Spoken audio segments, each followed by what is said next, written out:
What's up, nerds? Welcome to Nintendo Power Block for November 28th, 2017. I'm one of your hosts, Corey Derrick, and alongside me, as always, that creamy, chocolatey goodness full of turkey and stuffing and ham and probably 35 other fast food restaurants, Edward Brown. He's on fire! Hello, everybody. And joining us from Arsenal X. Probably be joining us for the time being for a while. I don't have a cool nickname for you, Jesse. I'm sorry. Jesse Douglas. Hey guys, what's up? He's the mayhem monster. Exchange student. No? Never mind. How's it going, guys? Woo! Podcasting.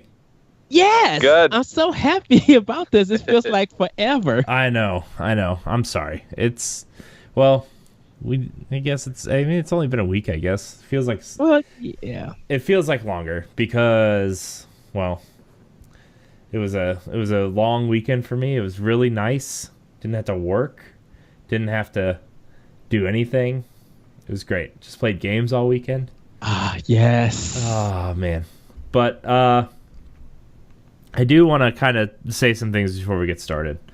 I kind of messaged everybody in the NGR Facebook whatever chat thing, and I'm kind of gonna take a little break from a lot of the shows that I've been doing lately. I'm gonna do my best to be on Power Block and Arsenal X. I'm gonna continue to do Power Block and NGR Radio, and I'm going to do my best to appear on Arsenal X when I'm not busy, but there's some things I need to do and take care of for the next few weeks, so it's going to be kind of hit or miss on the shows for a little bit for me, but just want to get that out of the way in case you don't see me or something. Somebody's like, oh, this show's way better. The idiot's missing. So no, always make the show. I do want to say though, it's probably purely coincidence, but the three highest Arsenal X episodes are the highest downloaded ones are the ones that I'm not in it. Oh, so the audio ones? Yeah. Oh, wow. So then that brings a problem to me and Jesse. That means they don't want to see us neither. Just want to hear our voices. I'm like, no. But Power Block's going to be probably just once a week for the time being. I'm trying to use that Thursday time that we normally record to prep some Let's Pod and Plays, because we still haven't really finished that first season, and yeah, I kind of want to come up with some new ideas for 2018, and there's a lot of things wrapping up now in terms of everything, and our last big release comes out next Friday, or this Friday, yes. Friday. Jeez, this year's going by so fast. So things will be wrapping up, and I don't want to say it's not like I'm needed or anything, but I don't feel like I need to be around to plan that stuff. So I feel like 2018 is going to be a big year for all of us, and I'm really happy and proud of everybody, Ed and Jesse and people that aren't on the show. So it's I'm gonna do my best though to at least appear on Arsenal X. I'm gonna try, so I will be there. Corey, do not worry. It's going to be in good hands. I'm going to learn. Hopefully everybody who watches the show send us questions and things, help us improve, help us become better. We actually have Arsenal X questions this week. I'm really excited. Yes, that's going to be such a good episode. Cannot wait. I know. But yeah, Power Block. Yeah. Yeah, so this is Nintendo Power Block. You can find it every Tuesday on your podcast service of choice. Also, I'm going to move Arsenal X to Tuesdays because the one day I posted it early, it did better also. So I'm going to cool. try. I'm going to try to do that. So I think we're going to move Arsenal X to Tuesdays this week will be the first time. So yeah, it'll be up probably shortly after Power Block's available. So yay, podcast. Yes. But I know we're gonna get started and everything, but I just I want to say I'm proud of you guys for doing a fantastical job with these shows.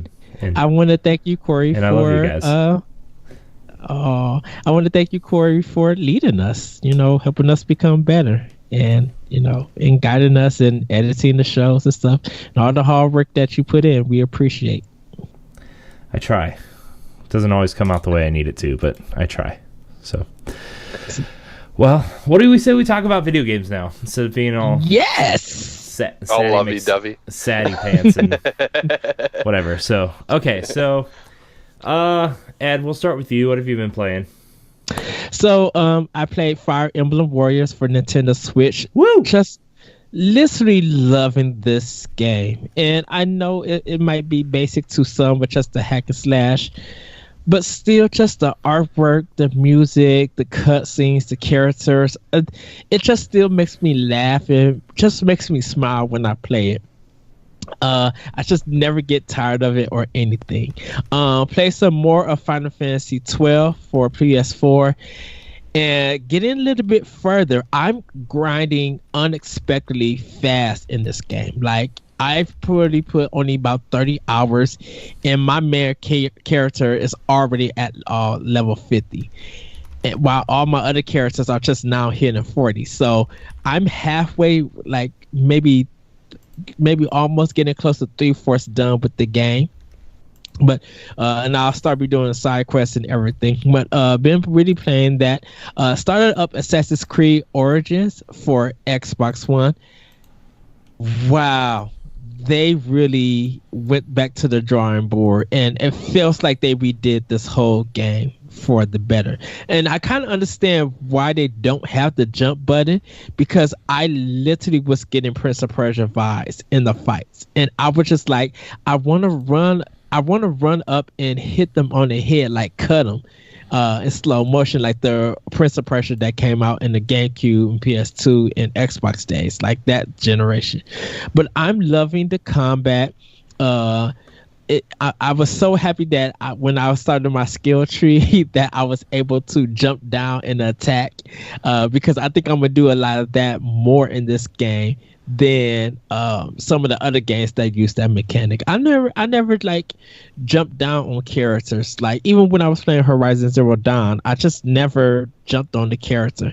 I think I got too skilled with the bow in Horizon for me to even do anything. So but I'm enjoying Assassin's Creed Origins, and I did pick up some things up for Black Friday, but you guys could just read my Twitter and see what the games and stuff that I got.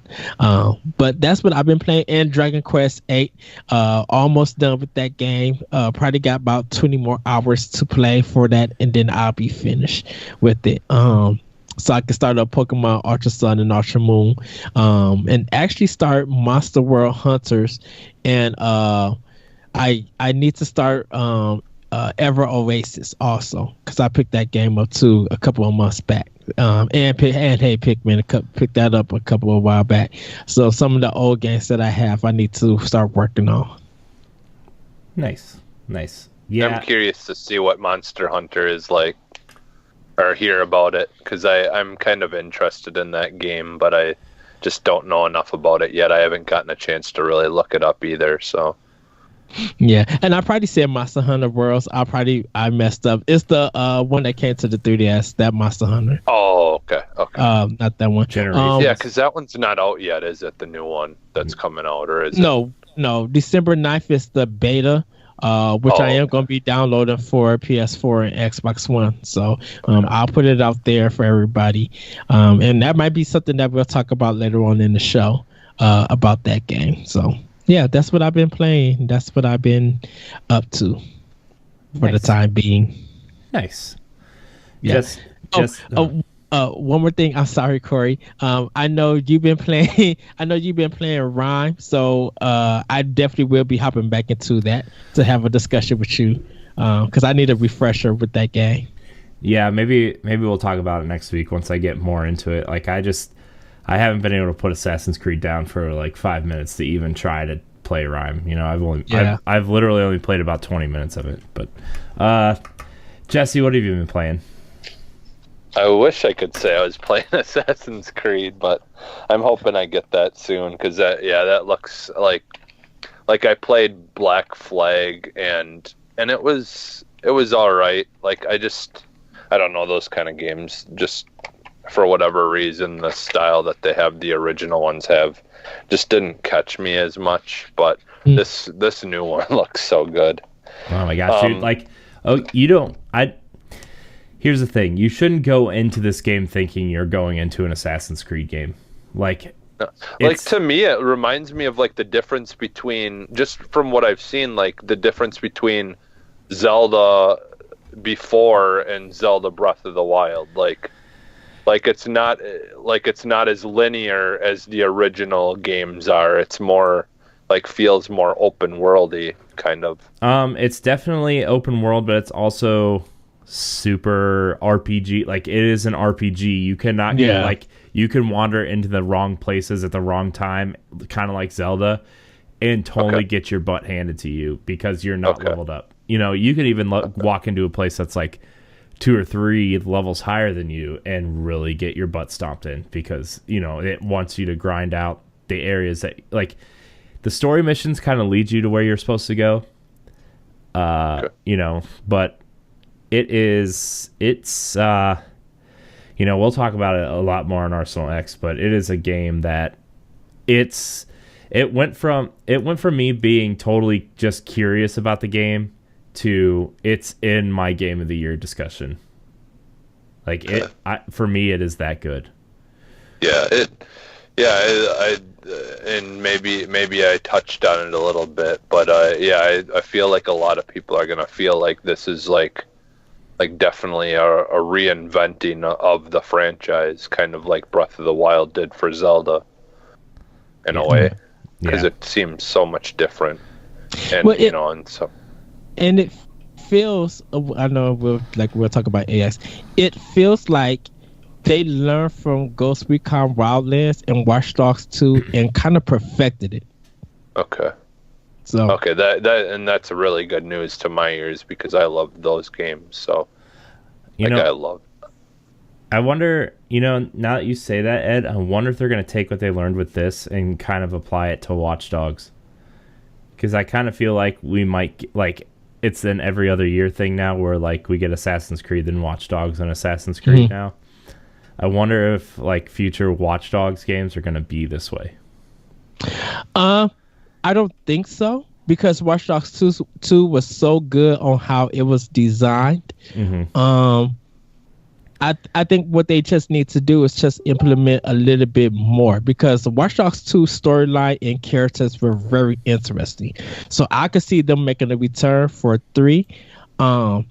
If they do implement what makes Assassin's Creed Origins good, you probably won't even tell the difference. But I'm down for that. I'm literally down for that. The only thing I'd worry about is all the games starting to feel like the same, just reskinned. I kind of would rather them keep their differences and give you different styles of gameplay. That's more Wildlands. Yeah, because Wildlands, I haven't played it, but it feels just a not as good version of Division. But to me, I don't know, it just doesn't look as interesting as Division was to me, in my opinion. Yeah. Wildlands is a lot of rinse and repeat. It's like the missions that you do in the first area, multiply that through the whole map. Okay. I also think, like, you know, after I said it, I felt kind of dumb because, like, a lot of people didn't like how the Division felt in terms of, like, you're emptying like 4 or 5 clips of an assault rifle into a guy and he's not dying, and like maybe they don't want to run into that issue either with Watch Dogs, where like you can kind of play around with that with like swords and stuff because, like, you know, enemies you come up against can have better armor or whatever, and that can be your story reason. But like, you know, an assault rifle, a full clip of an assault rifle, I don't care what you're wearing, is going to take you down, you know, and like maybe they don't want to run into that issue because of guns and stuff, but, you know, at the same time, it would be interesting to see a skill tree. Well, I mean, I didn't play Watch Dogs 2, so I don't know if this is in there, but, like, it would be interesting to see them play with a skill tree with the tech. Watch Dogs 2 has a skill tree, but it's kind of like Horizon almost, where you got to have certain resources at certain points to unlock different parts of what you'll use. I think the problem with that is that half of it is usable. The other half, you just open it if you like that style of gameplay, because you really don't need it within the game. Yeah. And I think that's why when I seen the Hawk in Assassin's Creed Origins, I was just like, okay, this is the helicopter thing from the Tom Clancy series, but it's not the same thing in a sense. Where in Watch Dogs 2, and even in it's worse than Wildlands, like you literally could do 75% of the missions with just that one little gadget, and that's it. Yeah. Well, what else have you been playing, Jesse? I actually got Injustice 2, and so I just played that a little bit, just to kind of. And I was talking to Ed about it a little bit, I posted in our chat thing. I don't know if you've seen that I just from what I looked at, it shows like pre-ordered next to the new characters that are supposed to be coming out. And stuff, but the only ones that aren't on there are the turtles. So I'm guessing, like the one guy, it's probably going to cost extra just for them by themselves. So if that's the case, then I have a feeling that it's almost certain that there's going to be 4 different characters, like in a pack, you know, like it might be its own like kind of pack thing you have to buy. I don't know for sure. That's just speculation from what shows up on the game, like in your store or whatever. But so I guess we'll have to find out more about that. And then I actually just a little bit ago I picked up Evil Within and started that, and I got basically through like the first chunk where you're trying to evade the guy with the chainsaw and stuff, so you're further than me because I haven't started that game at all. Yeah, I got into that. Like, there's the whole beginning part. You're basically trying to get to this elevator that brings you upstairs, and so that's as far as I got. I got into the elevator, like he was chasing me, and I got into the elevator and got upstairs, and then I basically saved it, and then I wanted to try some other games because I've been busy this week with shopping and stuff. I haven't really I played a lot of games this week, but it was like for small increments of time. I actually, though, with the Switch being portable, and I could kind of just grab it and play some games here and there, so I ended up playing Zelda again because I just kind of trying to find some of the stuff that I have left yet to find. And some SteamWorld Dig 2 I played because that game's always fun to just go back to and play a little bit here and there. And then I did play Siege earlier in the week because I'm trying to go back to that and keep playing that because I just love it. It's still probably my favorite first-person shooter. And then Agents of Mayhem I played a little bit of again, and just kind of to see where I was at, and that was earlier in the week too. And then right before I came on here, I started Tomb Raider up to see where I was at, because it's been a little while since I played it. So I'm only, according to my save, I'm only like 30% done. So, and I played it for a little bit. I played it for quite a while. So that must be a fairly big game then, huh? The first one. Yeah. The definitive. Yeah, it's about 10 to 12 hours, depending if you're trying to get everything. It's a long game, and it's longer than that if you're trying to get everything. Well, if you're trying to get everything, it's probably closer to 30. Really? Yeah. The first one? Yeah. Yeah.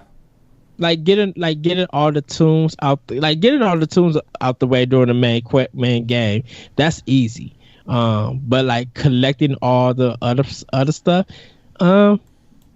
depending on if the map is good, because there's some areas that it sees that it shows there, but I feel like you can't get back to it. That might take you a little bit more time. Okay. Yeah, I don't know how many hours I've put in, but it feels like a bunch. But that's like one of those games where it's just kind of like the graphics and like your visuals are so awesome. It's just like I just enjoy like exploring the world and like looking at stuff and taking it in. It's they did such a good job with the visuals in that game. Wait till you get to Rise of the Tomb Raider and you just like where the mountain is at, and you just see all of that land, just like, oh, this game looks way beautiful. Yeah. Hey Corey, I envy you with the S and having that 4K. That probably had to look like jaw dropping good. I'm really like contemplating whether or not I should save up for an X. Like, even though I don't have a 4K TV, like I would. Like, I know how Rise of the Tomb Raider looks on PlayStation 4 Pro, and, like, it runs even better on the X, and I just, like, man, I'm really thinking about it. But... Yeah, and the X does the sampling, so it's supposed to, like, they claim that it will make, even on a 1080p... Yeah, down samples, so, like, it'll display the 4K textures in, like, 1080p, so it actually looks cleaner on 1080p, just because the textures are already high res. So yeah. Mm-hmm. So is that it though, Jesse? Is that all you've been playing? Yeah, that's pretty much it. Other than playing Christmas shopping, the game of Christmas shopping. Jeez, Christmas shopping, don't get me started on that. I still need to finish some stuff, but I need to start. We already talked a little bit about Assassin's Creed, but the only other thing that I've really been playing, I started Rime, and like I need to play it on the TV to see how it looks, but I played it in handheld mode after I installed it because there's a patch, and like it fixes the frame rate issues and everything that the game was originally having for reviewers. Mm-hmm. But man, in handheld mode, that game looks real muddy. It looks real. It's interesting to look at. Not that it's bad, but when you go from like Zelda and Mario and even NBA 2K18 or Doom, like this game, man, it's interesting. So I played about a half hour of that, but I'm gonna start from the beginning because I kind of missed the cutscene at the beginning because we were watching something, and I kind of want to get the full effect of that game. So I've also been trying to truck through the Master Trials of Zelda, and man, that game just keeps showing why it's my game of the year all the time, man. That game is just something. It's something.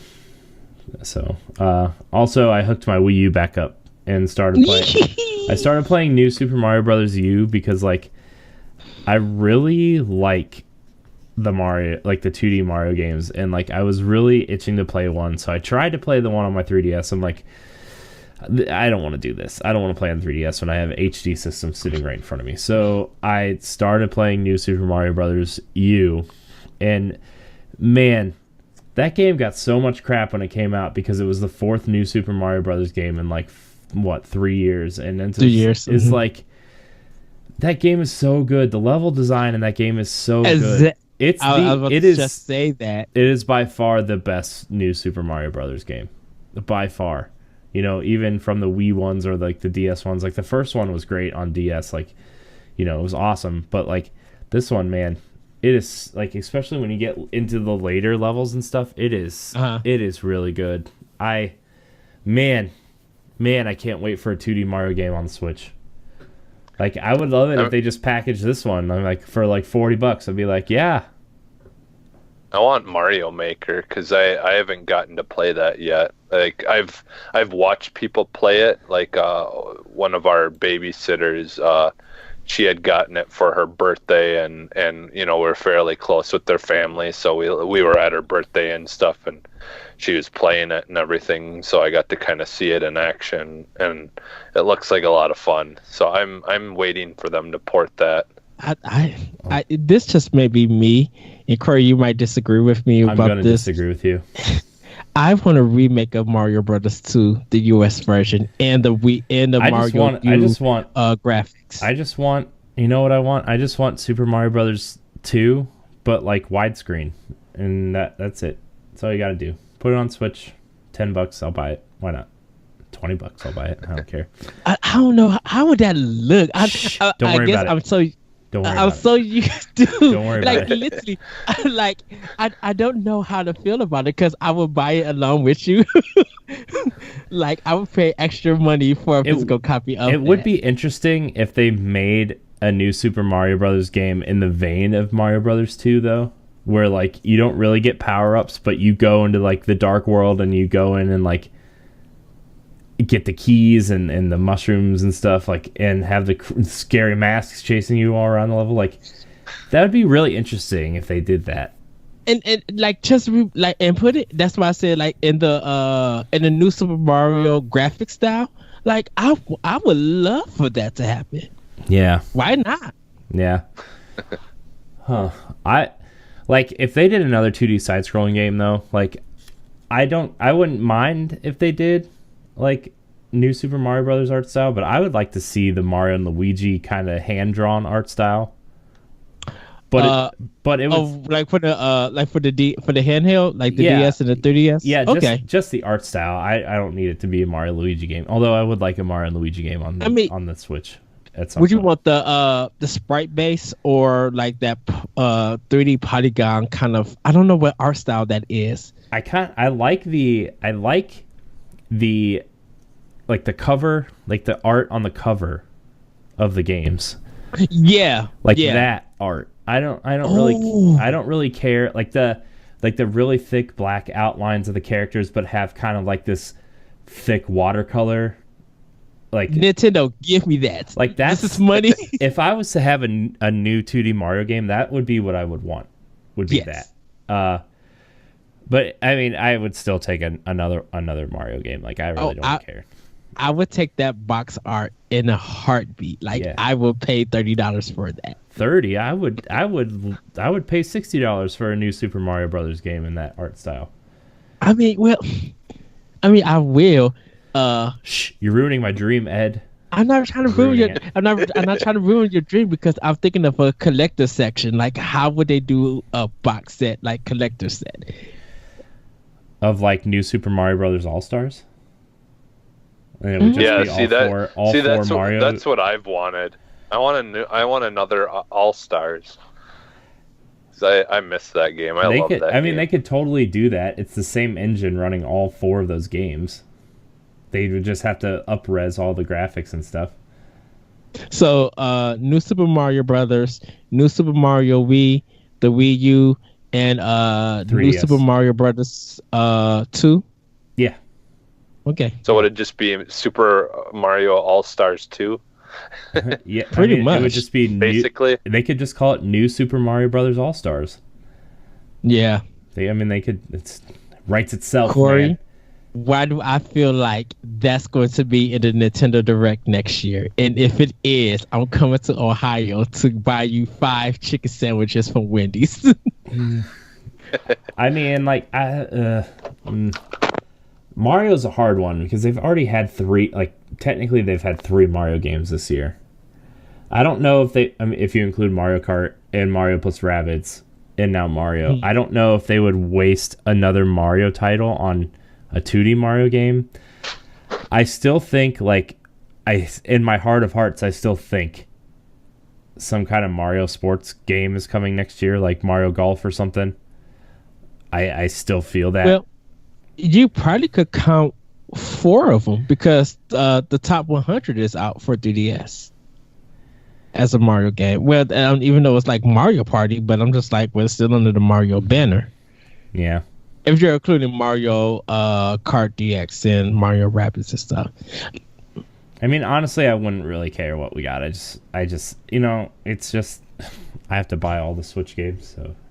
Yeah. Well, I'm first-party Switch games, I need to buy them. But I'm still missing, I'm missing a lot, but, like, in terms of, like, having a nice, neat collection of Switch games, like. Which, okay, I know Xenoblade Chronicles is what we're missing, what I'm missing. I know I need ARMS, Splatoon 2, Mario Kart DX. I think everything else I have first party. Yeah, I mean, I have all the first party games. In Snipper Clips. Snipper Is that first party? Yeah. And what's the Switch? Yeah. Those 2 I don't have from first party. Yeah, I feel like I should just get the physical copy of Snipper Clips. I feel like that's going to be like one of those weird titles. Like, remember that weird DS game Electroplankton that became this weird like collector's item because they short printed it and never reprinted it? And it became like this obscure eBay collector's item for like $100, $200 sometimes. Like, I feel like Snipper Clips is going to be that game. Or that Olympics game for the NES that's worth like stadium events or whatever. Yeah. Oh, yeah.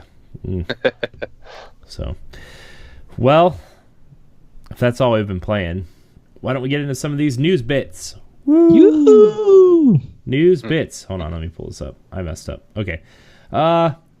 Surprise, guys. Nintendo Switch is the best-selling item on Black Friday. What? Awesome. Even though there was no deal whatsoever on the item. So, like, I was looking at Amazon's top 5 and Best Buy's top 5. And the only other video game, like, there was 2 video game things in the top 5, and the number 1 was Nintendo Switch, and number 4 was the PS4 Slim. So, interesting numbers there. But that's so interesting that the only item that was like people were looking for that wasn't like, it didn't have any deals attached to it. It was just like the best-selling thing. So yeah, yay! Yes, I kind of wonder because I know Xbox One been having a lot of deals, but OX wasn't nowhere to be found. So I'm just like, did they not ship a lot of them out for Black Friday in time? I honestly think they have a lot of S's. So, like, they already said they weren't going to do any 1X deals. That it was hard enough for them just to get the box out, let alone to bundle it with something. So, like, all the bundles were S related. So, yes. I don't know how Xbox did or whatnot, but I know there was a lot of great Xbox One S deals. Like, there was what was the one deal I saw that was insane? It was on the Microsoft Store for $230, I think. You got Assassin's Creed Origins and Xbox One S and Gears of War 4 and like 3 months of Game Pass and 1 month of Xbox Live Gold for like $230. Huh. Right. Yeah, there was a lot of because we had a deal where if you just buy the One S without no game in it, it was $189. Yeah. And then it was like I think like 30, like some of the games was like $20 to $30, so it was like picking up some good deals with it. Yeah. So, really, really interesting. I don't know how Xbox did. Like, if I didn't already have one, I probably would have tried to find one. But, $189 for an Xbox, though, man. Right, yeah, and the controllers was like only $40. Yeah, yeah. controllers were $40, and like all the new games were on sale. Like Assassin's Creed was what, 35 or 40, and Wolfenstein was 20, and you know, Gears and Gears of War 4 and Halo 5 were like $10 each at some places. So like, it was a good deal. It was a good time for an Xbox. But Switch, man, can't believe that. I mean, to be fair, there were a ton of Switch games on sale, like everywhere. Yeah, I was telling Corey that Disgaea 5 Complete was like hard to find. Like, and they're popping up. They're popping up left and right on Amazon and eBay for like, because they were like $20 at Best Buy and stuff. And I went. Yeah. I was just like curious to see like what the games, like how many would be being sold on like, you know, secondhand websites and whatever.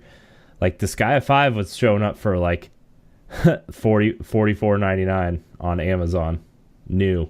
And I was like, looking through the vendors and stuff, I'm like, these people look like they went to Best Buy and kind of scooped them all up and are now like trying to double their money. Right. So, and I think like, oh, go ahead, Jesse. I was gonna say, I think one of the reasons that, like, at least by us, that I think helped, you know, sell Switches a lot is, where like basically all the Nintendo accessories and stuff were, you know, basically just a wasteland by us, like, for the past couple of months since the Switch came out. They actually restocked everything. So we actually, like, at Target and stuff, they actually had like a lot of the amiibos, and like there's just a lot of that stuff that like you could never find by me.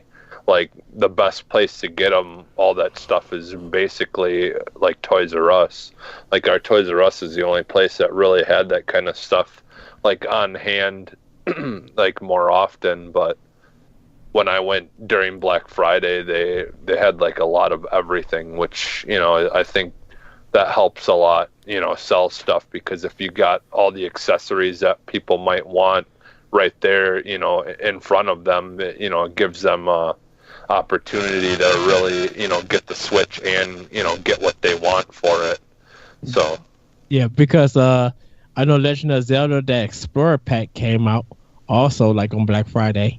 Yeah, some people were selling it for $40 on Black Friday. Wow. So, yeah, like, just to get people in the door, I think.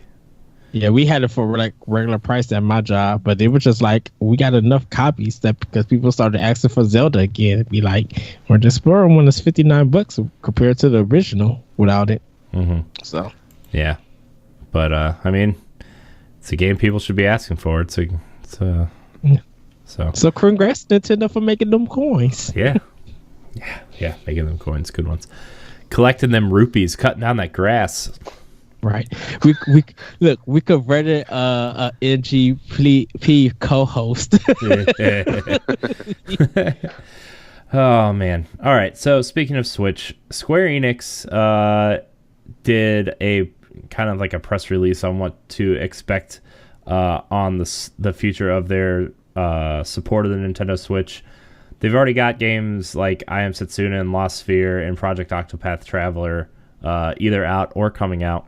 Lost Sphere, by the way, physical copy is exclusive to Square Enix's website. So if you're looking to get that game physically, you're going to have to order from them. Yeah. So, you know, it seems like Final Fantasy 15 is going to show up on the platform in some form. A lot of people want it to be the real version, but a lot of things are pointing to that weird pocket edition with like the messed up looking cartoon versions of them.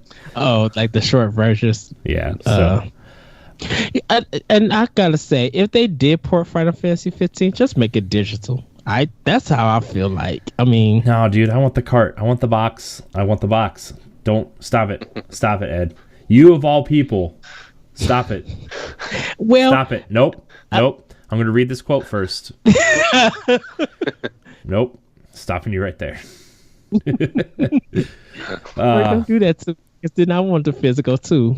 Well, let's get physical. We base our development resource allocations on the unique attributes of each platform. In particular, Nintendo Switch makes it easier for us to leverage our back catalog of assets and expertise. So we want to be proactive in creating new IP and rebooting past titles for that platform.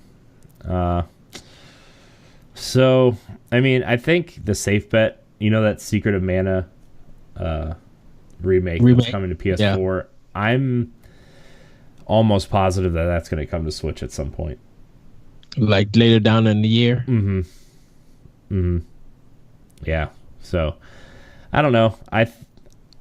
It's just another one of those offhanded comments that say we're supporting the Switch, we just really don't know how to do it yet kind of thing.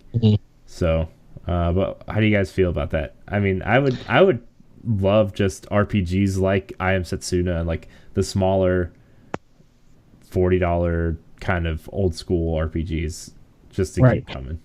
I mean, if they could put those games on Unreal Engine 4 and they don't have no problems and they run smooth, yeah, I'm with you, Corey. Like if they do physical for Final Fantasy 15, for example, hopefully Nintendo has the 64 gigabyte cartridges out for them to do that. I think the big carts are already available for people to buy. It's just cheaper for companies to get the 16-bit cards or the 16 gigabyte cards and then have them download stuff like on like the sports games or what was the big one that just recently came out that had a big LA Noire, just had a download to it, and it's like, I understand a lot of people don't have access to the internet in like the middle of the country and stuff, but like there's also other ways to play those games, I guess. So I guess it really doesn't matter, but I know what you're saying though, because like Final Fantasy 15,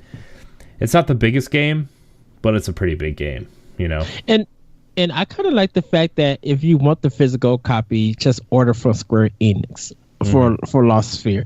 So I could see them doing that kind of in the future. I believe personally for me that cuts down on used games. Maybe you'll get some nice packaging for Square Enix itself.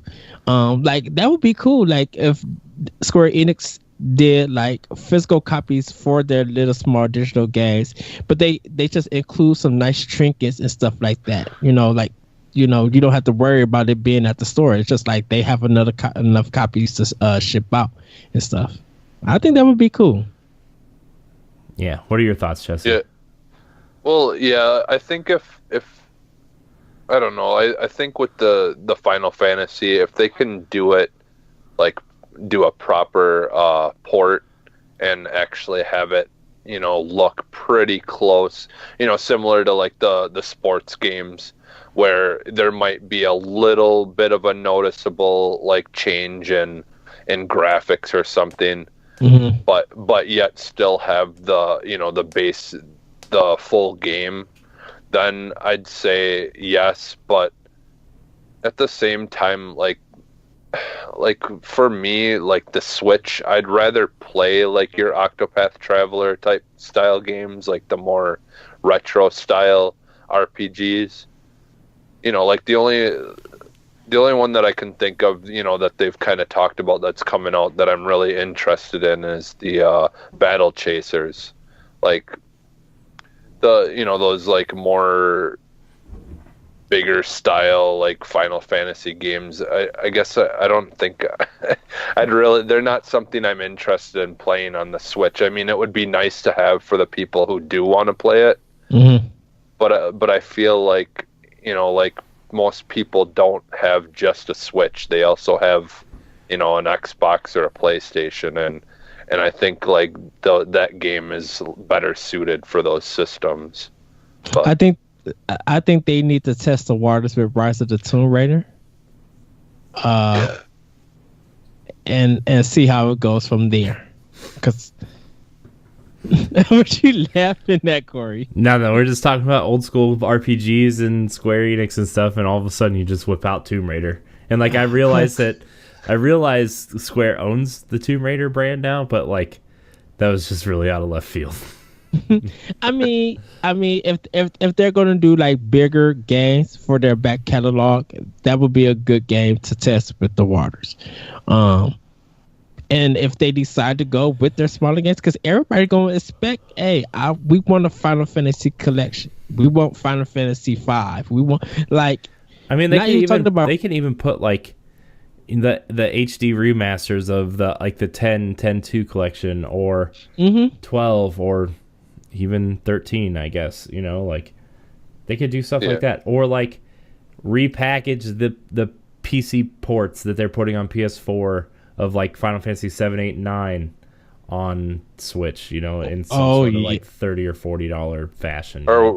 Or what if they even give them like a exclusive, like an add-on to like one of those older games or something, like have like a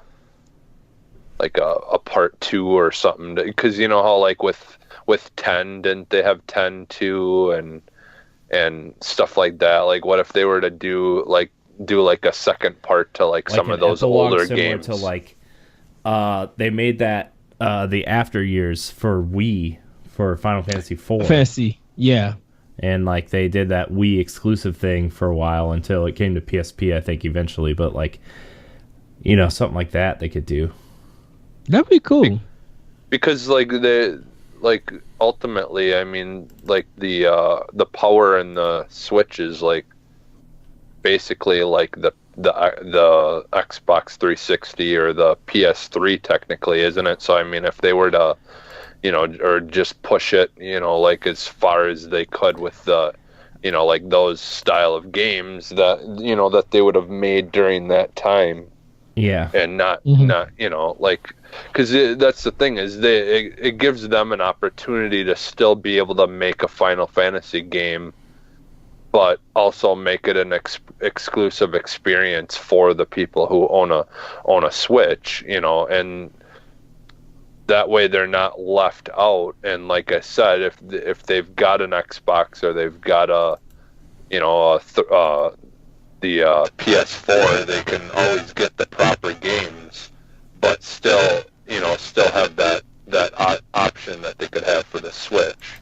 Yeah. Oh, it feels like Square Enix could supply the Switch while Atlas could still supply the 3DS, and both of them would just be making money off both Nintendo platforms. Yeah.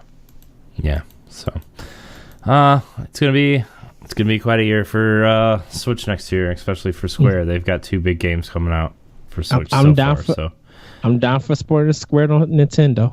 Yeah. So, the last bit of news, not really big news, but Super Nintendo World at Universal Orlando, it will reportedly be bigger than the other parks, and it will include Donkey Kong and Mario Kart sections. So cool. I will be excited to see it when it opens. I'm a huge Disney fan, so like Universal's never really like been on my radar. Like I would like to go there someday, and my wife is a huge Harry Potter fan and wants to go to that. So like maybe around the time this opens, we'll take a couple days and go over there at some point, but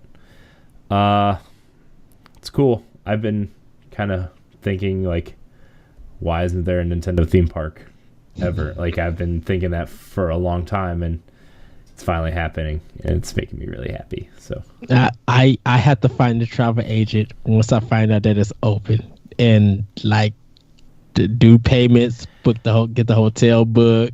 I mean, they've got to do something, right? Because they're gonna lose that Marvel stuff to Disney soon. So like, I mean, I guess if you're gonna replace superheroes, Harry Potter and Nintendo is probably the way to go. Right. So, but that's kind of the news. When is that supposed to be done? Like 2020-ish, 2021, I think. Okay. So.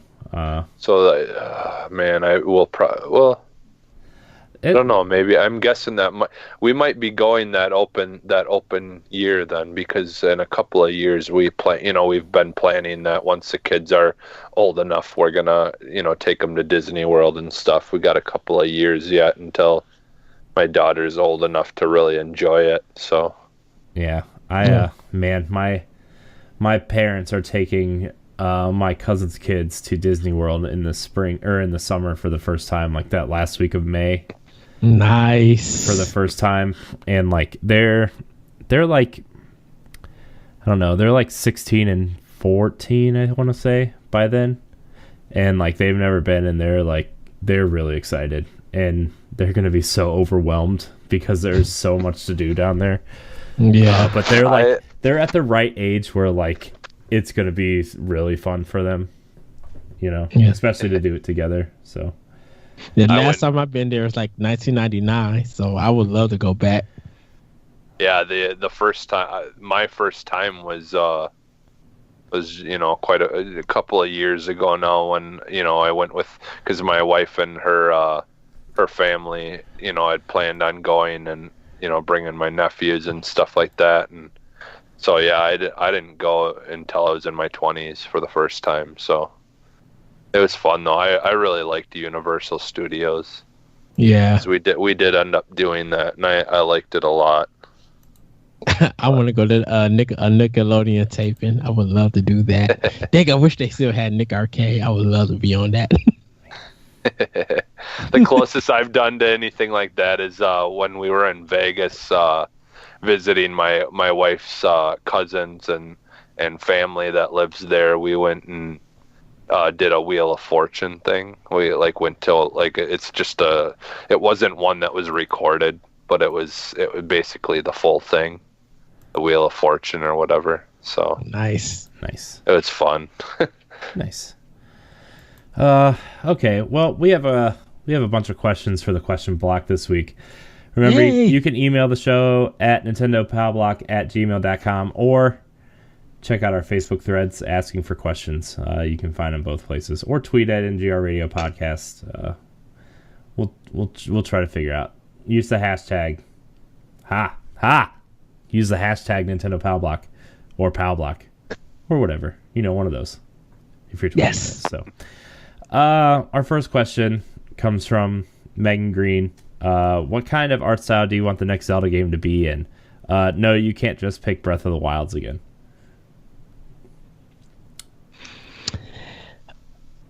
I will like the Link Between Worlds art style. I kind of want to see the next Legend of Zelda as a small game. I would like to see a top-down 2D game to be on Switch. Nothing big and nothing major or anything like that. Like I always said, I want a remake of the first one and the Link Between Worlds art style. So that's what I would like to see for the next Zelda game. Nice. What about you, Jesse? What do you want to see? My pick's going to be controversial, so I'm saving it for last. I don't know. My favorite is still, I don't know. I still like the Ocarina of Time style, or the more recent would be like the Twilight Princess. Yes, that's what I was going to pick. Style. Yes.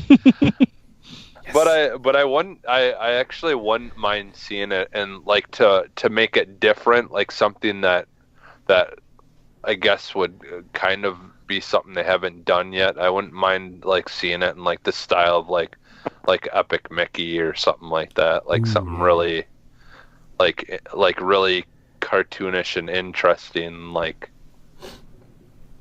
I don't know. I think that kind of style of that game would be interesting to see it in.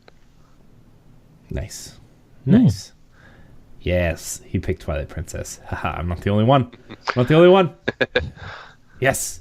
But I would like to see another kind of like semi darker tone be taken on Zelda, like Twilight Princess. But I'd also like to see like that style, or like, I would like to see the Wind Waker art style applied, like the cell shaded stuff applied to the Twilight Princess style.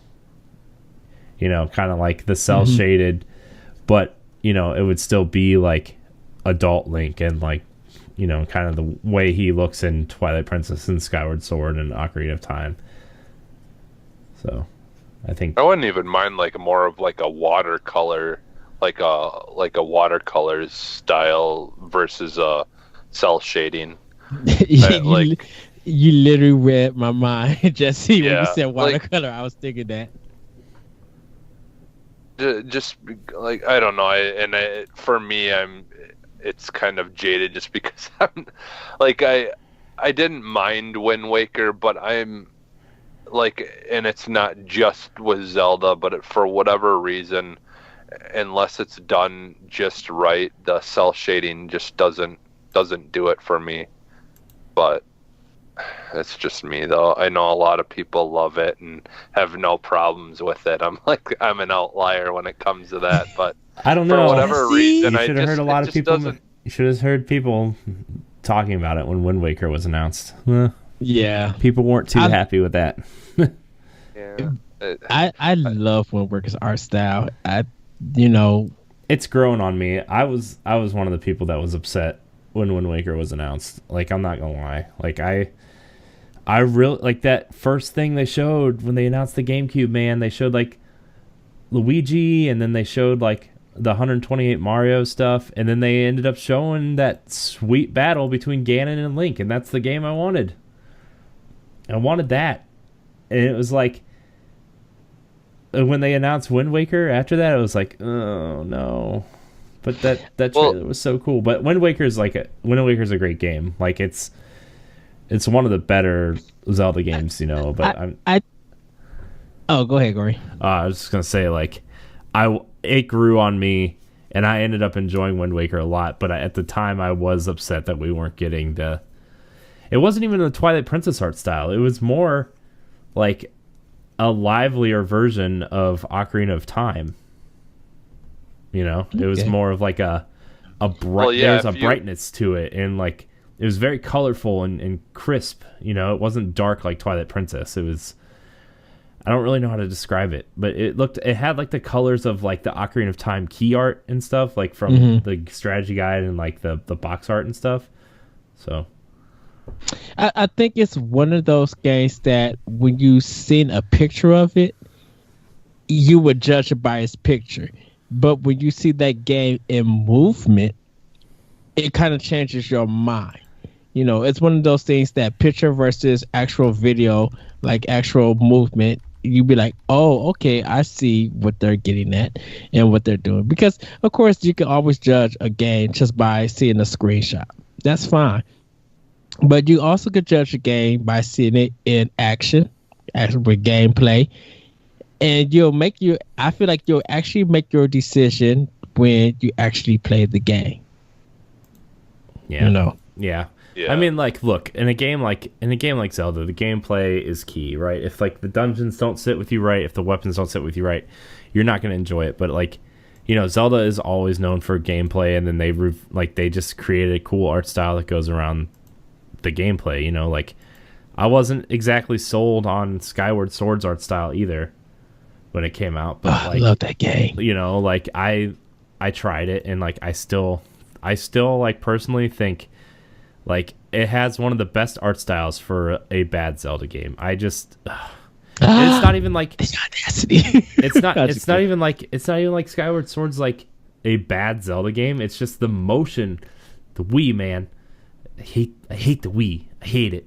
I like Wii Sports, and I like New Super Mario Brothers, and I liked all the games you could play with the Pro controller or the classic controller.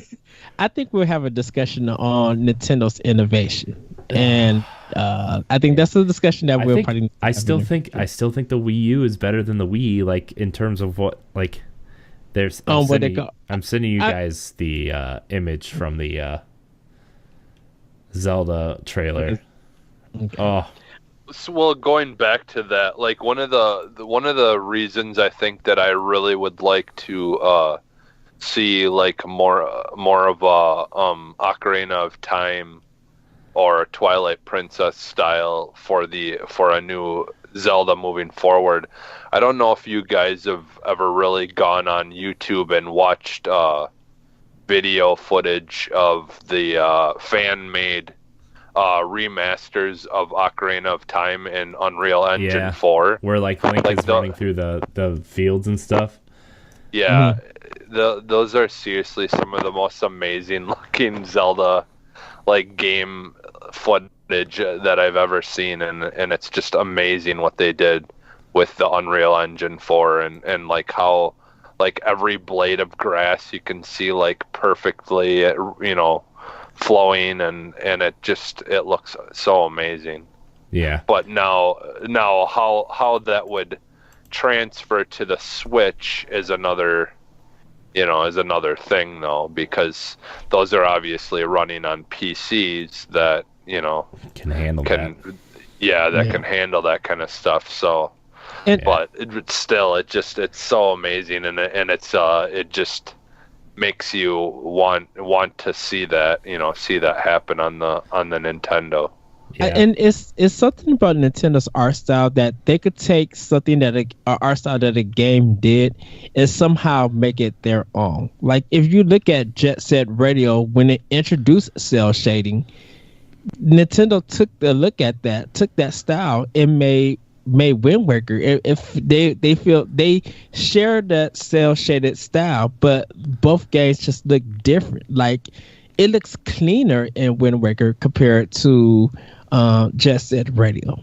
I'm like, just look at that dragon when on the volcano and him just being upset and all the war, and just looking at that battle and stuff. It's just like, goodness, Nintendo, how did you do this kind of art and make it just look gorgeous and fluid? No. Yeah.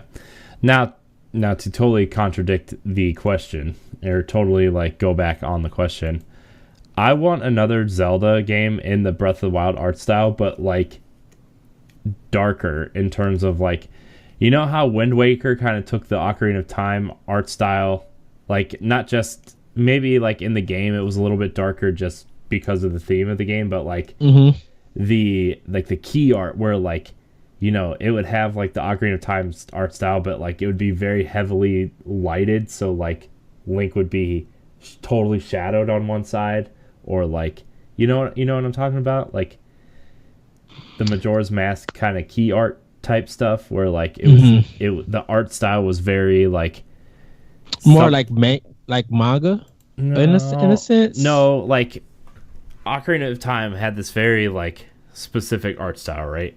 Well, when they went from Ocarina of Time to Majora's Mask, in terms of like the key art, Link looked the same, but it was very heavily lighted to where like he was very shadowed on a lot of the key art. Like you see him like slashing the sword one way, but you see like the one side of him is totally black because he's shadowed.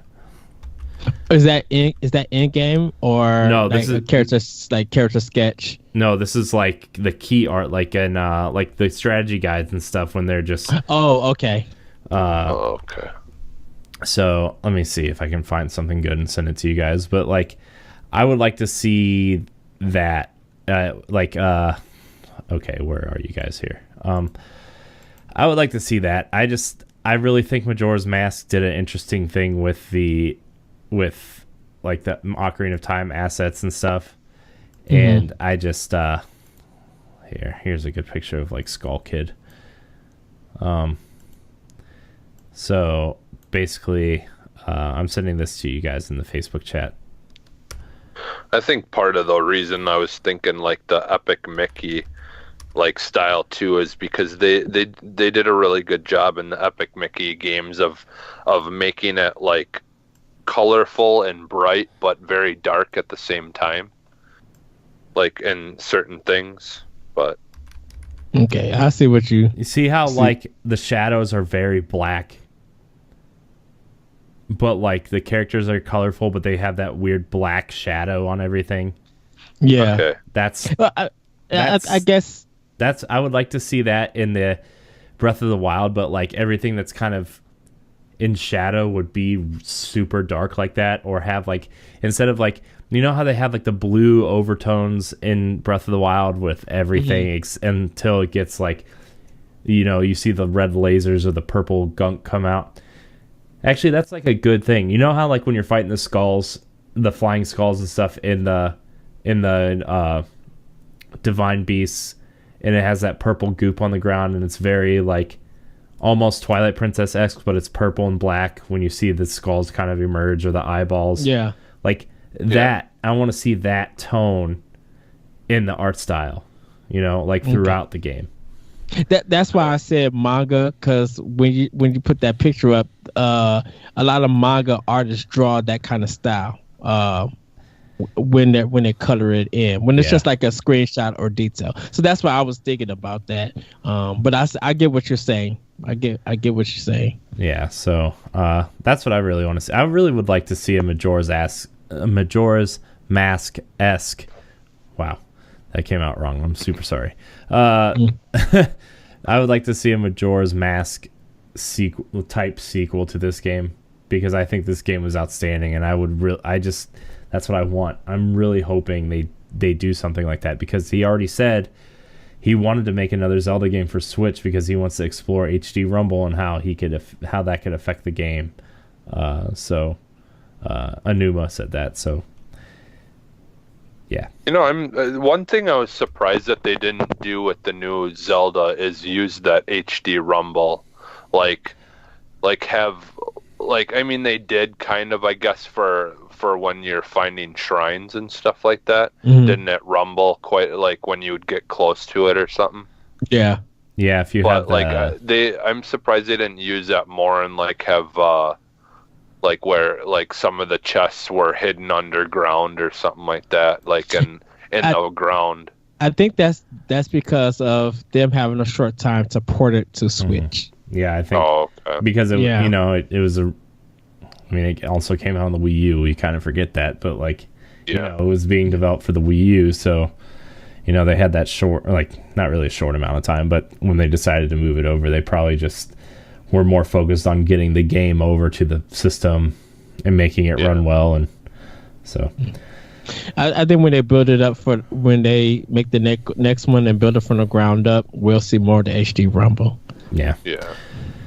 Okay, next question. John Garrett writes in, do you think Switch can match the hype of 2017 with 2018's lineup? What games do you think we'll see that that haven't been announced yet? Okay, so we're recording this on November 26th, 2017, just to date the podcast. So anything comes out after today, or is announced after today, sorry. But anyways, I'm already more excited for 2017 or 2018. I already got the game I wanted this year, which was Zelda, right? That was the game I wanted. Yes. Some people it was Mario. For me, it was Zelda, right? And then we got a lot of great surprises this year, like ARMS and Splatoon and Mario Rabbids and Fire Emblem, and Xenoblade. So yeah, I got excited for Xenoblade. But, hey, shoot, even Pokken DX did good this year. Yeah, and we got Mario Kart. So for me, 2018 is going to be all about how do they innovate on their other franchises. I'm really interested to see how this Kirby game plays, how this Yoshi game plays. I want to see Yoshi in that cardboard art style that they have been showing off, right? That's super interesting to me. Or I want to see how they innovate on Fire Emblem. I want to see, if they show anything about Pokemon or Metroid Prime 4. Yes, I know, probably not 2018 game for Metroid, but I still want to see it, right? So, they already have a ton announced for just the first half next year. And that's not including, there's a rumored Donkey Kong game. Smash is probably going to be the big multiplayer game next year. The rumor is Mario Maker is probably going to be coming out at some point next year. So, those are 3 heavy hitters right there that aren't even really announced yet. So, I don't know. I think they can match the hype. Should I read off the list of games for 2018 that have been announced so far? Just to get a refresh for everybody. Sure. Yeah. Okay. Let me pull up this list. Where'd it go? Okay. So for 2018 so far, there's the rumor that Dragon Quest XI is going to get localized for Switch next year. Fee by EA is coming next year. Fire Emblem for Nintendo Switch. Kirby Star Allies. Lost Sphere. Metroid Prime 4. Pokemon DX.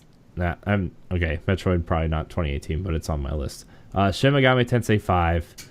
A new Tales game is supposedly coming. Travis Strikes Back, No More Heroes, Valkyria Chronicles 4, Wolfenstein 2, Yoshi, and then Yooka-Laylee probably early next year, since it doesn't seem like we're getting it this year. So, yeah. And then there's some indie games from the last Nintendo Direct that even with this old indie reel that they showed in I think August, that none of those have really actually got dates, so they may come out next year. Yeah, so I mean, my list wasn't even including any of the indie games, so I mean, that's enough for me to be excited for Nintendo for next year. And like, we know Pikmin 4's in development still. We know like I still think like whatever that next Direct is going to be, that Donkey Kong game is going to be shown. I still think that, like, I mean, it's almost a really bad secret at this point that it's being worked on. It's been reported by so many people. So maybe we don't know what. Maybe Retro. Yeah, I mean, Retro could show their new IP, like, you know, because like that's like, I almost think that that's going to be released in the same year as Metroid Prime 4, just so they can have two heavy hitters that year too. You know, so yeah. Man, I hope Retro does something really cool. I really do. Yeah, I think their research and development is done. Hopefully, I think they probably already been approved on their gameplay mechanics. Dude, it should be done. Like, they've been working on this game since what, 2013, I think. Yeah. So I think they was working on it alongside when they was doing Donkey Kong Tropical Freeze. Yeah, so like that whole like R&D stuff has probably been done for a while, you know, especially if they're working off the Metroid engine, which is the rumor, right? So like, you know, it's not like they have to build a new engine, they just have to optimize it for Switch, right? So yeah, I don't know, man. I'm really excited to see Retro's new game. I could actually think of one game that hasn't been announced to answer that second part of the question. I think Kid Icarus is going to make a return to Switch. And if not Kid Icarus, I think Advance Wars is going to come back. Like, those two would be, to me personally, those two would be major games that are so unexpected to be on Switch. You know, I would really like, speaking of Advance Wars, like, I would really like them to take the approach that like some of the other companies are doing, and like every other year would be Fire Emblem and every other year would be Advance Wars, because it's the same company. So like, it's a logistics. Yeah, like I really think like that would be a cool way to balance that, because like, you know, a lot of people do that. A lot of people do the you know, fantasy setting and then the science fiction or realistic setting type thing, you know, like you got Elder Scrolls and Fallout, you got Watch Dogs and Assassin's Creed, you got, you know what I'm saying? So like, why can't they do the same thing? Like, and what if Techno Koei just decides to bring Dead or Alive 6 exclusively to Switch? Nobody wants that. But you might be surprised. There's no 3D fighters that's on Switch at the moment. Arms. And fight you. Arms. Well, I win. Yeah. I win. Arms. I would give you, but as a 2D play, 3D fighter, because if Soul Calibur 6 doesn't come to Switch, and Sega doesn't bring Virtual, if Sega doesn't bring Virtual Fighter to Switch, that's fine. Tecmo Kobe is going to have the heads up. I could see Dead or Alive 6 coming to Switch. Maybe. I don't know. I mean, it probably could. I don't really care about Dead or Alive at all. Hey, Tecmo Kobe got a good relationship with Nintendo. Why not? Are they still making Dead or Alive games? I didn't. Yeah. I didn't even know they were still making them. What was that team's last game? Neo. For Tecmo Kobe, yeah, Neo. But as for a fighting game, Dead or Alive 5 came to Xbox One and PS4. Oh, okay.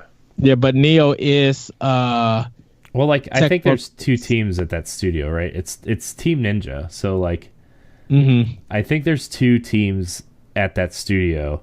One that makes Ninja Gaiden and Neo, and then the fighting game side. So Well, I think Maybe Team we'll get Ninja Dead or Alive did. Extreme Beach Volleyball 4. Well, Team Ninja did the Dead or Alive. We'll test out that You- HD Rumble real good. the jiggle physics. Oh my gosh. Mommy, look, I'm jiggling the boo. It feels like I'm jiggling it in my hand. Yeah. That was so bad. So Yeah. all right, we're moving on because this is just going. Where are my questions? Looking for my show notes. There they are. And Found them. Namco Bandai, they could be bringing something. That we Yeah, don't I was know. thinking more like Dragon Ball Fighters from them, or they've patented Pac-Man Maker recently, so sure. Yeah. They need to bring All I know- championship to Switch. All I know is I'm just looking forward to that new Yoshi game.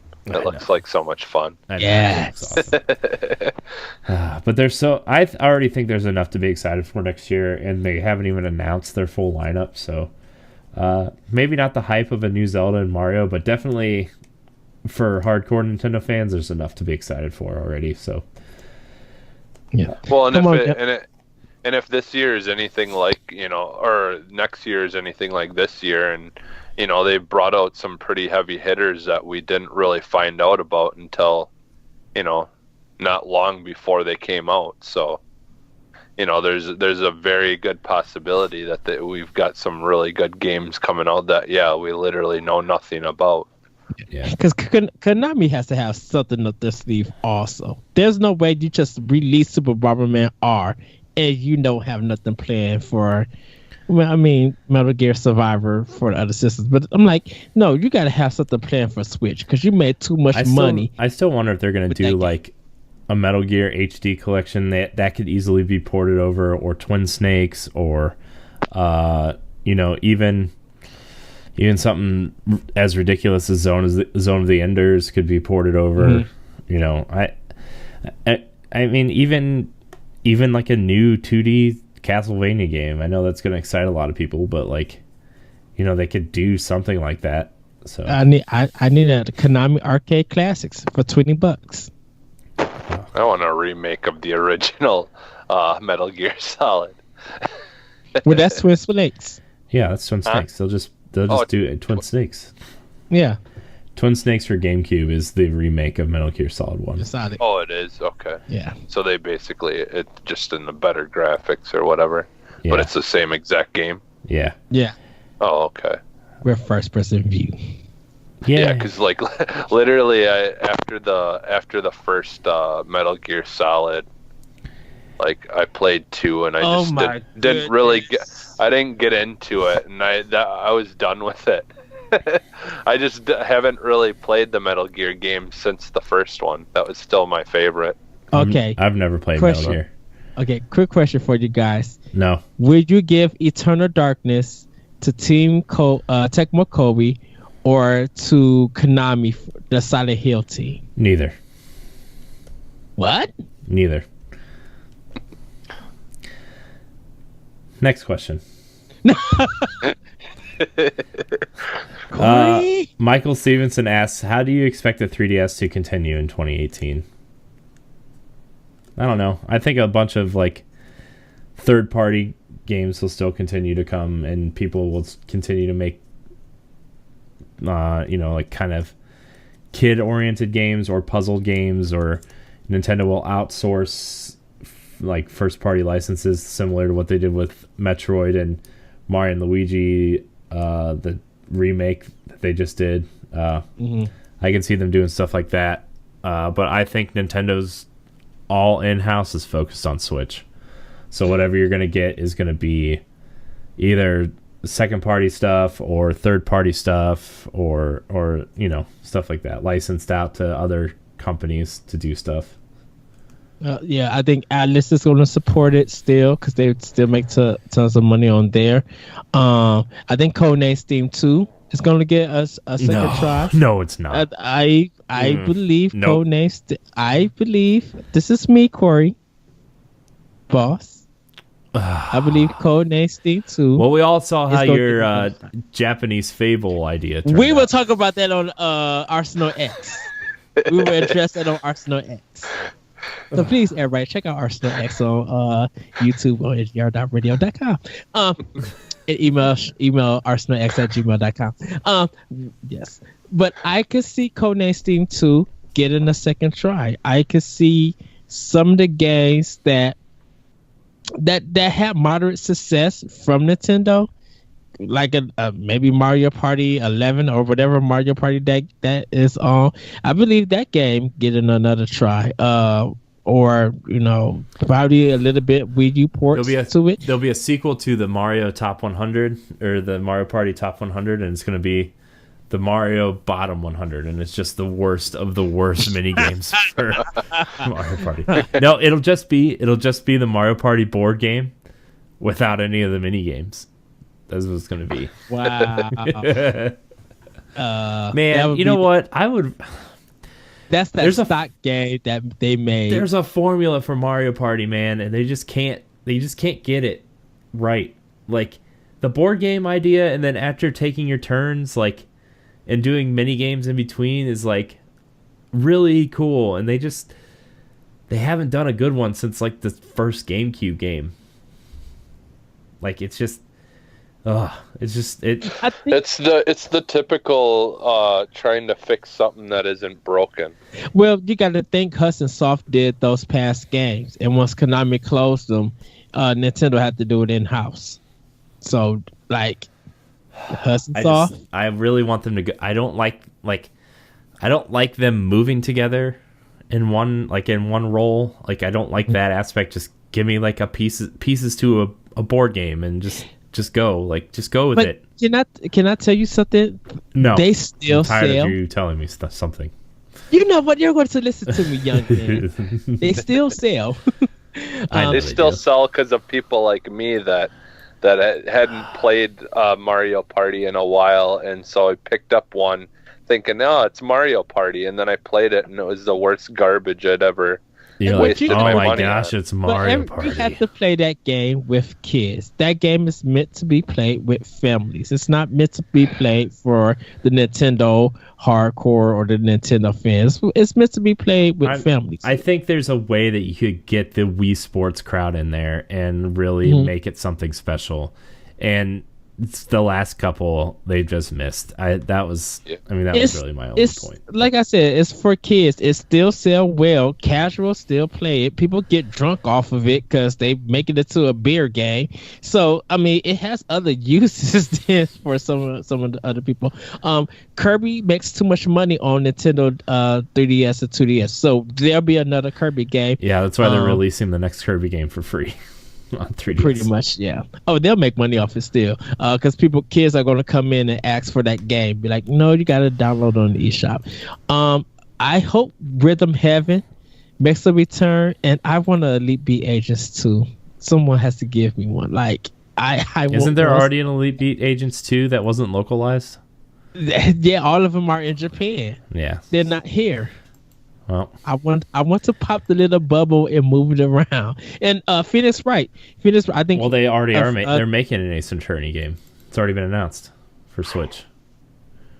But for 3DS, I'm talking about, not Switch. You're the worst. 3DS. You know what? 3DS. I'm going to give you a big hug when I come back to Ohio for the Ohio Con. Oh man, that's so threatening. And then I'll take you to Wendy's and feed you again. Man, dude, we had tacos tonight, homemade tacos. Oh, it was so good. They're so good. And like, I didn't want to like put the chicken in the refrigerator and like reheat it tomorrow for dinner, so I just ate more tacos. Which was it was a good decision at the time, but right now, man, I just feel like so. Did you have like 5 of them? I had 7 of them. Dang. All right. Anyways, Jesse, you really didn't give your opinion on this question. I don't even remember what the question was. How do you expect 3DS to continue in 2018? Yeah, I could see them kind of like similar. Well, I don't know why they would change it, but they're always going to have like newer people who are kind of joining the team, and like So you're to kind saying of just they'd make games like B Squad would make 3DS games, kind of. yeah, like they would start there, and then once they've like proved themselves, then they can move into the bigger, like, because that seems like that's kind of the way they do it now. Is you've kind of got people making stuff for that, and then once they're experienced enough, then they can move up to bigger things and basically be like the entry level, like games, and like. And that doesn't necessarily mean that they're not as good as the Switch games, but I mean, like obviously the hardware you're limited, but Yeah. I mean they make some amazing games on the DS, so Yeah. I just think that if they just keep doing kind of the way they've been doing it is. That's it. Okay. Because I mean Sorry. they're doing well. They've been doing well. The 3DS sells still, and like I honestly don't think that there's much that they have any troubles or problems to really worry about. I think they're doing a good job of doing what they're doing, and just having it an alternate way to play Nintendo games. I just in a game that I remember, Magical Star Sign. Nintendo published it. They had another company make it. It's an RPG, so that might. Yeah, I'm sorry, Corey. Go ahead. I never even heard of it. Yeah. Okay, we have one last question, and then we're gonna wrap it up after this. So, Harrison D'Angelo writes in and asks, what third-party games would you like to see ported to Switch? LA Noire, Doom, and Skyrim are selling well, so do you think it would give a second life to some franchises? I mean, I think LA Noire on Switch, like the European numbers were reported, and off of all the platforms it was released on, which I think I think a 4K version was released on PS4, Xbox One, PC, and then VR got a version of the game. And in Europe, at least, the reported numbers is that LA Noirs have sold 21% of the copies sold were on Switch. So, talk about a second life for a game. Yeah. So I think LA Noire is probably the best example of these games, just because like Skyrim sells everywhere it's ported, right? It just automatically sells there. And then Doom was a nice surprise. I mean, it sold well initially, but like, that Doom million hashtag was going around, and I think it's probably past 1 million copies. So I think the Switch is a good platform for games that maybe didn't sell well, or like last gen games that people would like to have on the go, because I saw a story, somebody shared a story from like 5 or 6 years ago now of the Vita version of Mass Effect 2. Wow. Yeah. And I was like, oh yeah, I forgot that game was supposed to be portable at one point. And like, then I started thinking, I was like, I would love to see a Mass Effect trilogy ported to Switch. I love those games so much, but like, I don't have the time to play through those games anymore. I just don't have the time. I'm surprised I've put 20 hours into Assassin's Creed Origins already.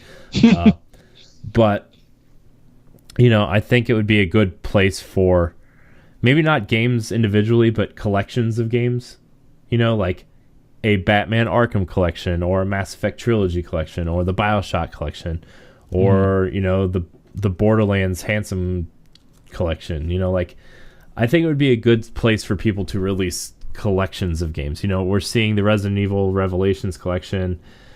I would honestly love to see Resident Evil 1 and 0 and 4 and even 5 and 6 come to Switch at some point.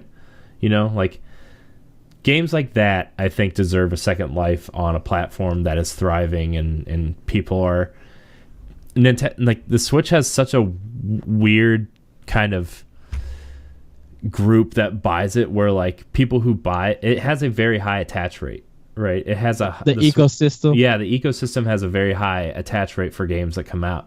People want to play games on the system, And, you know, it's similar to what the Vita was. You know, Vita didn't... I mean, well, not very similar, because Switch is still selling like freaking... I don't know. What's something that's popular? I hate the term selling like hotcakes. Like, do hotcakes really sell that well? Like, I mean, Not really. It's like, where did that saying come from? I don't know. But, like, you know, like... Because people was talking about pancakes so much that, like... Who's talking about pancakes that much? I mean, when you go to a breakfast spot, Like, the first thing you think the owner is of pancakes. IHOP, I guess. Like, I don't know. But my point is like... IHOP today. Yes. My point is Their red like... velvet pancakes are so good.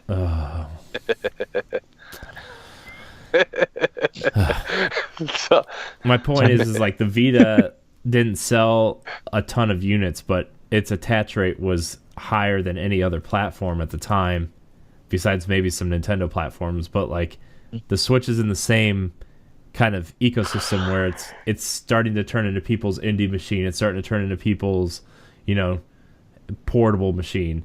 So like people are craving content to play because they want to play it on the bus or on break at work, or, you know, at their desk if they're slow, stuff like that. And it's like, this would be a perfect chance for people to re-release games. Like even a Dead Space collection would be cool, or you know, I'm just trying to think off the top of my head games that were popular in the last generation. Like I think it would be cool to see some third-party games come back to Switch. So for me, Metal Gear Solid Revengeance. I would love to see that crazy action game being on Switch, that people play that game on the go. I don't know how well it sold or anything, but I know people who love Platinum games and love the Metal Gear Solid games. I think they will return to that if they could fix some things up and take it on the go. Yeah, I think also Power Stones needs to be on there. If we're doing collections, Corey, Capcom Classics Volume 1 and Volume 2 need to be on Switch. Like, get close to 40 great arcade games and unreleased games that's been in Japan. You know, put them on Switch. Have you an arcade machine on the go. I think people I would be down for that. That's why I think I said like a Konami arcade system. Like if they could get the right spec to Turtles, I would play Turtles arcade, the arcade game, and Turtles in Time. I would play those versions. I would rather have the Super Nintendo version of that game, but that's okay. I'm not going to be picky. I'm not going to be picky. Ninja Turtles are great. I would play any Turtles game you put on the platform. I'm just saying. Please, Eric, please, Konami, get the rights back. I want that SNES version of Turtles in Time. Jesse, I straight love you still for that Tournament Fighters game. Mwah. Just love you for that. What about you, Jesse? What games would you like to see on Switch? Like when I think about things that I'd want on there, unfortunately, I'm like wanting to say something like Division or something that we don't really have any kind of like style of game like that on there yet. He wants Rainbow Six Siege, basically. Well, that would be fun. But they could call it. They could call it Rainbow Switch Siege. Ha ha. I don't know. Let's see. I'm trying to think of some like. It would be kind of interesting seeing like a Fallout game or something on there, like Fallout. But I like the way Bethesda's supporting Switch. I wouldn't be surprised if like either Fallout 3. It would probably be Fallout 3 and not Fallout 4. But like, yeah. I think they'll do New Vegas. Yeah.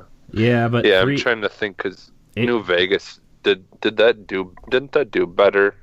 I think a lot of people liked New Vegas' story better, but there's like on top of the Bethesda jank, there was also Obsidian jank.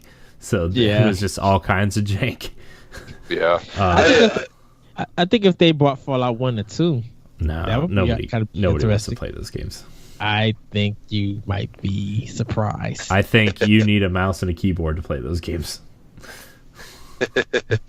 Yeah, they could bring that weird PS2 Fallout game.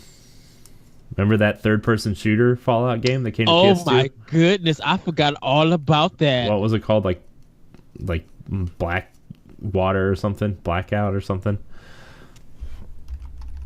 Wasn't it on GameCube too? Yeah. Brotherhood of Like Steel is what it was called. Okay. Fallout Brotherhood of Steel. And then there was another, I guess there was another Fallout game in development for PS2 called Fallout Extreme. Wasn't there a StarCraft that was supposed to come to GameCube? Like a third-person shooter? StarCraft Ghost.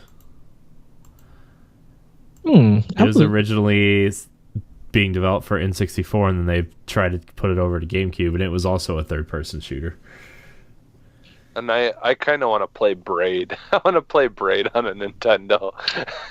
Oh wow, that is a throwback. There's a bunch of Braid. There's a bunch of indie Braid games I want to see on Switch. Is the Mario, like the alternative storyline of a Mario game, so that it would only be, it only makes sense to be able to have that on your Switch. Well, everybody's gonna be like, if you bring Braid, people gonna want Geometry Wars, and people are gonna want Bastion on there. Well, why not? Why not? We're already bringing over Inside or whatever. Yeah, like Limbo and Inside should be there. Limbo, Inside, yeah. SteamWorld Dig 1, SteamWorld Heist should be there. We got Axiom Verge. N Plus and N Plus Plus should both be on Switch. Jeez, why aren't those games on Switch? My gosh, those games are amazing. N Plus. Why didn't it come to 3DS? What? That's the real question, because I'm like, they sold tons of it on DS. So why the heck it's not on 3DS? I don't know.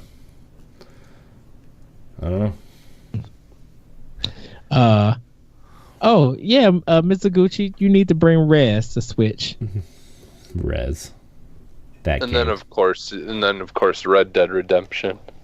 Yeah, that's one I could actually see coming to Switch. That and like a Grand Theft Auto, either Grand Theft Auto 5 or Grand Theft Auto Collection or 4 or something. Like I could see those games, or Bully. Yeah. Even, like. Yeah, I wouldn't be against Grand Theft Auto coming on it, but I honestly I'd rather, like, if I had to pick one, I'd pick Red Dead, because I prefer Red Dead over Grand Theft Auto any day. Yeah. It's just because that experience of Grand Theft Auto now has been done so many times that it just, like, I enjoy it. I play the Grand Theft Auto games occasionally, but the Red Dead was just kind of a nice throwback to a different style of that open world game, that really hadn't been done, to that extent yet. Yeah. Is it bad that I would prefer Max Payne 3 over Red Dead? We're talking about Rockstar. Yep. It's terrible. What? Boss. I'm just giving you crap, man. No, but like I just feel personally attacked. And like what Jesse's saying though, like Grand Theft Auto was so revolutionary at the time, like GTA 3 and Vice City and San Andreas, but since then, dude, come on. You cannot tell me that those open worlds were not revolutionary at the time. Do you want to talk about Jank? And we're going to talk about open world games from Bethesda, you know from what? Rockstar. I'm going to mute you. But like, have you flown the helicopter in San Andreas? In Vice City? We're gonna not talk about that right now. But like, to Jesse's point, like they haven't really iterated on that formula. Really, like they've made bigger worlds and like you can do a little bit more stuff in them, but games have done the open world so much better than them at this point, to the point where it's like, there's way better open world games. Like I would say The Witcher, Horizon, even Metal Gear 5, or it's hit that point where it's hit the Fallout point, right, where like Fallout 3 and Skyrim were so impressive. But like they try to do the same thing on this generation with Fallout 4, that it was like, well, there's games that have come out that have done this better already. Like The Witcher had already come out since then, and like Metal Gear had come out before Fallout 4, and it's like kind of reverting themselves back. So like not that, you know, Rockstar needs to iterate because they're making billions of dollars every day, but like it would be nice to see them iterate on an open world, but we'll save that conversation for another day because I know Ed has a lot to say about Rockstar, and like that would be a whole 2-hour podcast on its own. And we've already gone for an hour and a half. So can I tell you, I have nothing else. I have nothing else to say about Rockstar. I'm just saying. Nope. You said you had nothing else to say. You can't just say something after you have nothing else to say. Nope. I would just say like Sleeping Dogs. Nope. No, yeah, Sleeping Dogs is really good. Yeah, Sleeping Dogs is Saints Row the Third of open world games. It's what I would prefer on Switch. Yeah. Well. How did we forget Hitman? Yeah, Hitman would be cool would be a good port. Yeah, like the new one. Yeah, like the episodic. One, with the episodes. Yeah, I think that would be something like that, because that's something that you could bring down the graphics or something to make it work, and it wouldn't hurt it. Mm-hmm. Like it's not even really that graphically intensive. It's more of the world is so dense with like people and architecture and stuff, and like you could scale the draw distances back enough to, you know, it wouldn't hurt that part of the game, or you could have less civilians walking around and like you could tone that down, but it would still not take away from what you're trying to do in the game and stuff. So kind of do like they did with Breath of the Wild, where use like a lot of imagery versus actual like 3D built up, you know, stuff like they kind of did, where it just looks like, you know, it's basically just a picture, a background, and then as you get closer, you know, it gets brought into the 3D world. Right. Will IO Interactive need a publisher, or should they just do it themselves? No, they can just do it themselves. They're publishing that Game of the Year edition on their own. I don't really see why they would need a publisher for that, but I don't know. We'll see. There's a lot of games I would love to see that would like really fit on the Switch, and like, you know, we always make fun of the fact that like, okay, we want every game on Switch, but there are realistically games that would feel right at home on Switch, and just want that Tomb Raider collection and that DMC, and we'll be okay. Yes. But anyways, that's gonna wrap up this episode of Nintendo Power Block. Remember, you can email the show at nintendopowblock@gmail.com or tweet at NGR Radio Podcast with the hashtag PowBlock, or look for our Facebook group thread for questions. So I know I need to be better about social media stuff. I'm sorry, guys. It's I'll do better, promise. So you can find Nintendo Power Block every Tuesday at 10 a.m. on your podcast service of choice, and on our YouTube page on Nerds Gone Rogue. Just hit that little subscribe button, that big red button that says subscribe, and that little bell that sends you alerts when we're there, when we're published. So, Jesse, where can we find you? I'm on Twitter at @sub_humanist. Nice and short. I like it. Ed, where can we find you? You guys can find me on Twitter at @ThatRetroCode. Oh, wow. I know you've got more, Ed. I know, but I'll save it. But can I, Corey, one quick question, one quick thing. For all you Power Blockers, December 15th is when I'm going to be releasing the NGR's buyer's guide. So hit us up on Nintendo Power Block on Facebook, or email us at nintendopowerblock@gmail. Let me know what accessories and video games that you guys would like to recommend for other people. It'd be cool. Nice. You can find me at CoreyNHD on Twitter and Instagram, and you can also find me on NGR Radio every Monday, and download our family of shows. Everybody does a really, really awesome job at you know, making those shows run, and you know, NGP, and well, we also all do Arsenal X, so I guess we all do an okay job on that show too. So you know, I'm really proud of everybody. I just want to say that again. And I'll probably say it next week on NGR Radio. So we're entering our 75th week of NGR Radio. So I'm very excited. I'm very excited that this has lasted this long. So 75th, 76th week. Sorry. We've had 5 fireside chats in an episode 0. And that's how I keep track. It's whatever that episode is plus 6. So So this week is episode 69. I hope you listened to it. Me and Matt had a really good time joking about the number 69 and also talking about other things like games and PAX Unplugged and all that good stuff. So, but yeah, anyways, thank you so much for watching or listening. And until next week, we love you.